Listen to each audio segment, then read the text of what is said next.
जंग बद्र, जंग उहद और जंग खंदक जैसी जंगों में कुरैश ने पहल की थी कि वो मुसलमानों को खत्म कर देंगे।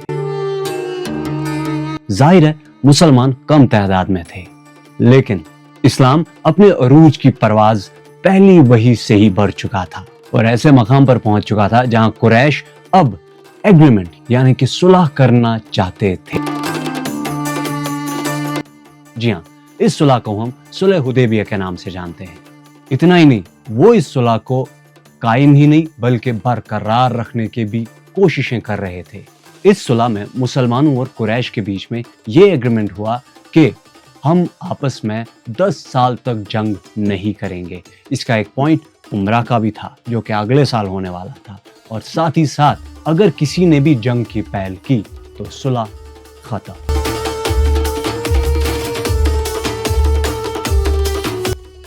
मक्का और मदीना के आसपास बहुत सारे कबाइल थे जिनको एक साइड चूज करनी थी कि या वो कुरैश के साथ रहे या वो मुसलमानों के साथ रहे। ऐसे में दो इंपॉर्टेंट कबीले बनु बकर और बनु कुजा जो कि इसी रूट पे लाए करते थे, और बनु बकर रिच और बनु कुजा थोड़े से पुअर थे। तो बनु बकर ने सोचा कि ये मुसलमान तो गरीब है, इनका साथ लेकर हम क्या करेंगे, ये हमारे स्टेटस के खिलाफ है।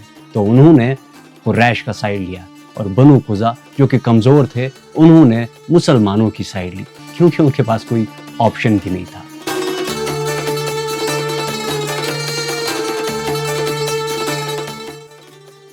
मगर अगर सुलह हो गई थी तो मक्का को कंक्यूर करने की क्या जरूरत पड़ी?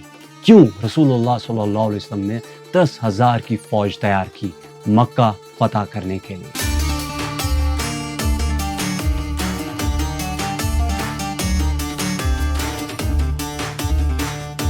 जितना भी मैंने अभी तक बयान किया ये सब हालात सुलह हुदैबिया के वक्त के थे, लेकिन इसके बाद मुसलमानों ने दो खास इवेंट्स किए जिसने मुसलमानों की इमेज को चेंज कर दिया।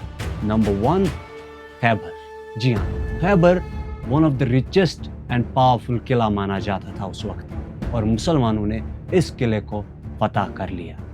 और दूसरा सबसे बड़ा इवेंट इसमें हुआ रोमन एम्पायर से जंग मुता, जिसमें रसूलुल्लाह सल्लल्लाहु अलैहि वसल्लम की फौज ने रोमन एम्पायर को टक्कर दी थी, और इसकी वजह से मुसलमानों की इमेज कंप्लीटली चेंज हो गई। अब मुसलमानों को लोग कमजोर नहीं समझ रहे थे, जिसकी वजह से कुरैश डर गए थे और अब वो चाहते थे किसी तरीके से सुलह हुदैबिया ना टूटे। मगर जैसा कि मैंने आपसे पहले कहा कि बनु बकर और बनु कुजा ये दो कबाइल ने अपने दो साइड्स चूज किए थे। तो बनु बकर के कुछ लोगों ने बनु कुजा के लोगों को रात के अंधेरे में कत्ल कर दिया। बनु कुजा जो कि मैंने कहा बहुत ही कमजोर थे, वो रसूलुल्लाह सल्लल्लाहु अलैहि वसल्लम के पास आए और उनसे मदद तलब की। ये बात जब कुरैश को पता चली तो मक्का में खौफ तारी हो गया, और ऐसे में लोग अबू सुफियान के पास गए और उसे बुलाया। अबू सुफियान ने जैसे ही ये सुना वो भागा भागा अपने घोड़े पे मदीना की तरफ रवाना हुआ ताकि वो रसूलुल्लाह सल्लल्लाहु अलैहि वसल्लम से मिले और उन्हें एक्सप्लेन करे कि इसके पीछे उनका हाथ नहीं था। मदीना पहुंच के अबू सुफियान सबसे पहले अपनी बेटी से मिलते हैं जिनका नाम था उम्मे हबीबा, जो उम्मतुल मोमिनीन भी है। लेकिन जैसे ही अबू सुफियान उनके घर में दाखिल हुए उन्होंने नीचे पड़े कालीन को खींच लिया। अबू सुफियान को बड़ा गुस्सा आया और उसने कहा, या तो मैं इस कालीन के लायक नहीं हूं या ये कालीन मेरे लायक नहीं है। तो उम्मतुल मोमिनीन ने कहा कि ये कालीन पे मेरे शौहर अल्लाह के नबी रसूलुल्लाह सल्लल्लाहु अलैहि वसल्लम बैठते हैं और इस पर आप जैसे नापाक को बैठने की इजाजत नहीं है। अबू सुफियान समझ गया था कि ये जवाब मुसलमानों की आइडेंटिटी को दर्शाता है। ये वो मुसलमान नहीं रहे जो पहले जवाब देने से डरते थे, क्योंकि जवाब देने वाला उनकी अपनी बेटी थी। अबू सुफियान वहां से गुस्से में चला गया और रसूलुल्लाह सल्लल्लाहु अलैहि वसल्लम से मिला। उसने समझाने की कोशिश की कि हमारा इसमें कोई हाथ नहीं है, लेकिन रसूलुल्लाह सल्लल्लाहु अलैहि वसल्लम ने उनकी कोई बात नहीं सुनी। वो फिर से कहने लगे, लेकिन रसूलुल्लाह सल्लल्लाहु अलैहि वसल्लम ने उनका बिल्कुल भी सुनना नहीं माना। ऐसे में अबू सुफियान वहां से चला गया। सबसे पहले अबू बकर सिद्दीक रज़ियल्लाहु तआला अन्हु, उसके बाद उमर फारूक रज़ियल्लाहु तआला अन्हु, और उसके बाद हजरत अली अलैहिस्सलाम से मिले, और सब ने उनकी बात नहीं मानी। तो अबू सुफियान वहां से वापस चला गया। अबू सुफियान ये समझ गया था कि सुलह हुदैबिया अब नहीं रही, तो वो मक्का वापस पहुंचा।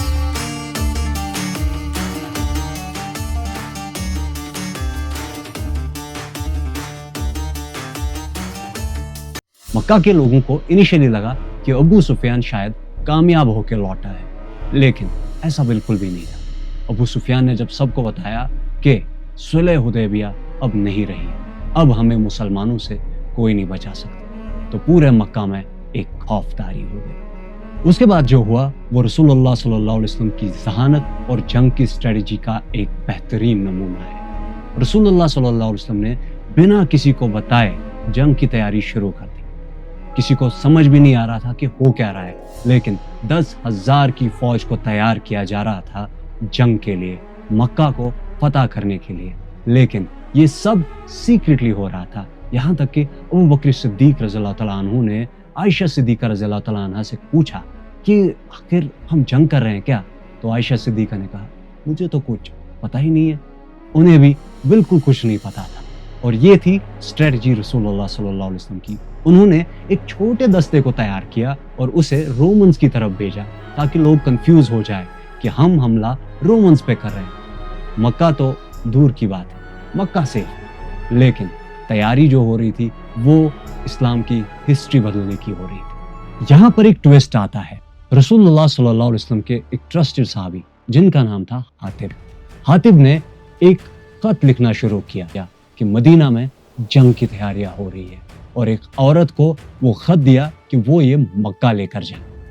लेकिन रसूलुल्लाह सल्लल्लाहु अलैहि वसल्लम पे एक वही नाजिल होती है जिनमें उन्हें ये सारा मामला कहा जाता है, और वो मौला अली अलैहिस्सलाम को उस औरत के पीछे भेज देते हैं, और मौला अली उस औरत को पकड़ लेते हैं। मौला अली उस औरत से कहते हैं, खत दे दो। वो औरत कहती है, कौन सा खत? मेरे पास तो कोई खत ही नहीं है। मौला अली फरमाते हैं कि ये रसूलुल्लाह सल्लल्लाहु अलैहि वसल्लम ने कहा है, और जाहिर सी बात है वो ऐसे तो नहीं कहेंगे, तो लाओ खत दे दो। और उस औरत के पास कोई ऑप्शन नहीं बचा कि वो हैदर करार को वो खत पकड़ा दे। जैसे ही अली करमल्लाहु तआला वजहू वो खत लेकर मदीना वापस आते हैं, तो पता चलता है कि ये खत हातिब ने लिखा था। लेकिन रसूलुल्लाह सल्लल्लाहु अलैहि वसल्लम हातिब को माफ कर देते हैं, क्योंकि उन्होंने वो खत अपने बच्चों की सिक्योरिटी और सेफ्टी की वजह से, कोई धोखे की वजह से या मुनाफिकत की वजह से नहीं लिखा। पहले रमजान में 313 मुसलमानों को 1000 कुरैश खत्म करने आ रहे थे 2 हिजरी में, और 3 हिजरी में जंग ओहद में 3000 लोग आए। इतना ही नहीं, उसके 2 साल बाद 5 हिजरी में जंग खंदक में 10,000 लोग मुसलमानों को खत्म करने आए थे, मदीना को फतह करने के लिए आ रहे थे। और अब उसके 3 साल बाद 8 हिजरी में उसी रमजान में 10,000 मुसलमान मक्का की तरफ जा रहे थे, मक्का को फतह करने। रसूलुल्लाह सल्लल्लाहु अलैहि वसल्लम की स्ट्रेटजी और स्पाई नेटवर्क इतना स्ट्रांग था कि मदीना से 10,000 की फौज मक्का के हुदूद में पहुंच गई और मक्का को भनक भी नहीं लगी। और रसूलुल्लाह सल्लल्लाहु अलैहि वसल्लम ने ये हुक्म दिया कि आग जलाई जाए, उस पर खाना पकाया जाए। और जैसे ही मक्का वालों ने अपने बॉर्डर्स के अराउंड देखा कि 10,000 मुसलमान आग जला रहे हैं, उनके अंदर खौफ और डर तारी हो गया। यहाँ तक कि अबू सुफियान का हौसला टूट गया। इतना हौसला टूटा कि वो भागा भागा रसूलुल्लाह सल्लल्लाहु अलैहि वसल्लम के खेमे में आया। रसूलुल्लाह सल्लल्लाहु अलैहि वसल्लम ने वहां भी उन्हें दावत दी। ये कहा कि क्या अभी भी वक्त नहीं आया कि अबू सुफियान ये समझ ले कि मैं एक सच्चा नबी हूँ। अबू सुफियान ने कहा, मेरा दिल तो नहीं मानता। लेकिन उसके कुछ अरसे बाद अबू सुफियान ने इस्लाम कबूल कर लिया।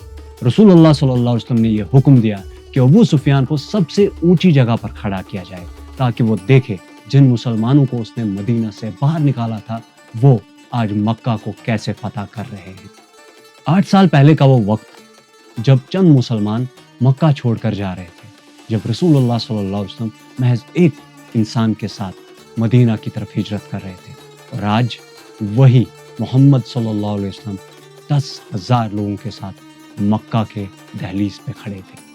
रसूलुल्लाह सल्लल्लाहु अलैहि वसल्लम ने पहले कुछ हिदायत जारी की। उन्होंने कहा कि बिला वजह हम किसी को नहीं मारेंगे, जो पीठ दिखाएगा उसे नहीं मारेंगे, जो अपने घरों में है वो सेफ है, जो अबू सुफियान के घर में है वो भी सेफ। और इसके साथ शुरुआत होती है मक्का को फतह करने की। एक साइड से खालिद बिन वलीद दाखिल हुए और दूसरी साइड से जुबैर बिन आम।